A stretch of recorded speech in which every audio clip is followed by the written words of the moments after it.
Hai minasang, jumpa lagi dengan Pandai Kotoba. Pandai Kotoba adalah tempat di mana minasang mau belajar bahasa Jepang dan budayanya. Nah, di video kali ini kita akan bahas 5 fakta unik tentang makanan di Jepang. Minasang sudah tahukah? Setiap negara punya kebiasaan makan yang bermacam-macam, termasuk budaya Jepang. Di Jepang, budaya makan orang Jepang dan tata caranya sangat unik. Selain memulai makanan dengan itadakimasu dan diakhiri dengan gochi susama deshita, apa saja ya hal-hal lainnya yang mungkin kamu lewatkan? Kita bahas ragam fakta tentang makanan Jepang. Pertama, bahan makanan Jepang mengikuti musim. Keistimewaan makanan Jepang adalah bahan-bahannya pun tersedia sesuai musim. Hidangan sayur dan ikan di Jepang terbilang tinggi dibandingkan dengan daging. Makanan Jepang pun akan berubah tergantung pada musimnya dan restoran-restoran Jepang bisa mengubah menu mereka sesuai musim. Akhir-akhir ini, berbagai macam sayuran dapat tersedia sepanjang tahun loh minasang, tetapi tetap ada sayuran musiman atau masa ketika rasa sayuran mencapai puncaknya untuk dipanen. Misalnya sayur musim semi, sayur musim panas, musim gugur, dan musim dingin. Buah-buahan juga bervariasi tergantung pada musim. Buah musim semi adalah buah arbei, buah musim panas adalah semangka. Pada musim gugur terdapat buah kesemak dan di musim dingin terdapat jeruk. Apabila di Indonesia, musim tergantung matangnya buah-buahan, misalnya musim mangga atau musim durian dan sebagainya. Bahkan ikan pun juga dapat bervariasi sesuai musim. Misalnya ikan khas musim gugur adalah sauri Pasifik.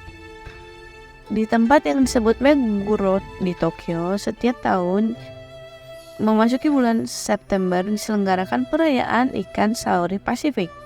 Orang-orang membakar ikan sauri Pasifik dalam jumlah yang banyak dengan arang meminasang untuk kemudian dibagikan kepada orang-orang yang telah berkumpul untuk menikmati kelezatan ikan sauri Pasifik yang penuh lemak.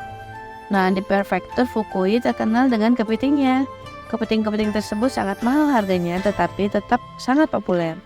Di prefektur Fukui ada ketetapan waktu penangkapan kepiting yaitu dari bulan November sampai Maret. Pada masa ini, kepiting dari prefektur Fukui akan banyak dinikmati loh.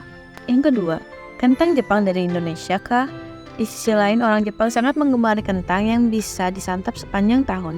Tetapi tahukah kamu, dari mana kentang dibawa ke Jepang? Jawabannya adalah dari Indonesia, minasang.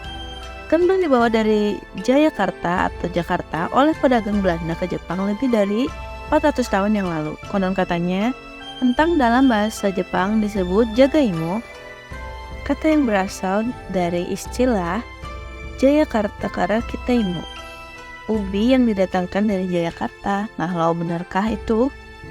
Yang ketiga, peralatan makan. Di Jepang bukan hanya makanan saja, peralatan makan pun tersedia untuk bisa merasakan rasa musim, sesuai dengan perubahan musim. Peralatan makan yang dimaksud adalah perkakas untuk menyusun makanan. Tetapi dengan masakan Jepang, peralatan ini juga dapat berfungsi sebagai hiburan bagi mata dan dengan kata lain untuk menghargai, menikmati, dan merasakan rasa musim loh minasang. Penggunaan peralatan makan tertentu akan dibedakan sesuai dengan musim.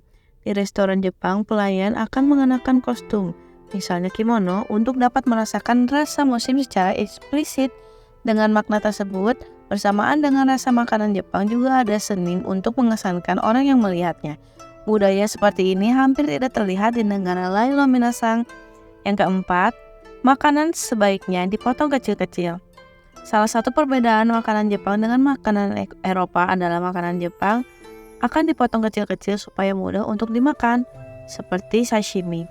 Orang yang pernah makan sashimi disajikan setelah dipotong terlebih dahulu dengan besaran tertentu supaya dapat dimakan dalam sekali suap.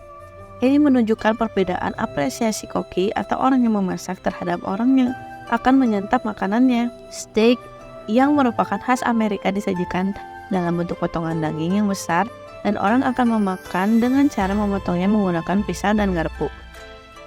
Menurut pemikiran orang Jepang, mustahil untuk membuang waktu seperti itu bagi orang yang akan memakannya. Mereka berpikir bahwa makanan Jepang lebih baik disajikan setelah dipotong kecil terlebih dahulu supaya mudah untuk dimakan. Hal itu merupakan sebuah bentuk kesopanan. Yang kelima, menyangga mangkuk nasi. Ketika makan nasi yang merupakan makanan Jepang paling pokok, orang Jepang akan menyangga mangkuk yang merupakan perkakas untuk wadah nasi, membawanya ke dekat mulut, kemudian makan dari mangkuk tersebut. Makan nasi dengan porsi mangkuk tetap berada di meja adalah tidak sopan minasang. Kebiasaan makanan Jepang ini sangatlah berbeda dari budaya Eropa ataupun Amerika. Tampaknya bukan hanya Amerika saja, Korea rupanya makan nasi dengan mangkuk tetap harus diletakkan, tidak boleh disanggah. Terbalik dengan Jepang. Tetapi orang Jepang tidak mengangkat piring yang berisi lauk pauk atau hidangan utama, karena ada peralatan makanan yang harus diangkat dan ada peralatan makan yang tidak harus diangkat seperti ini. Maka aturan makan Jepang harus dipelajari dan diperhatikan ya minasang. Nah, berbeda dengan Indonesia, orang Jepang makan tidak menggunakan tangan. Tangan kosong ya maksudnya. Cara menggunakan sumpit telah diajarkan secara ketat oleh orang tua sejak anak-anak. Di Jepang ada banyak sekali tata krama dan aturan ketika makan. Tetapi sebagian besar sudah diajarkan oleh orang tua ketika anak-anak. Nah, semoga video kali ini bermanfaat ya, menambah pengetahuan minasang. Kalau suka dengan video ini, silakan like, share, dan kalau belum subscribe, jangan lupa subscribe Pandai Kotoba. Jamatane minasang, bye-bye!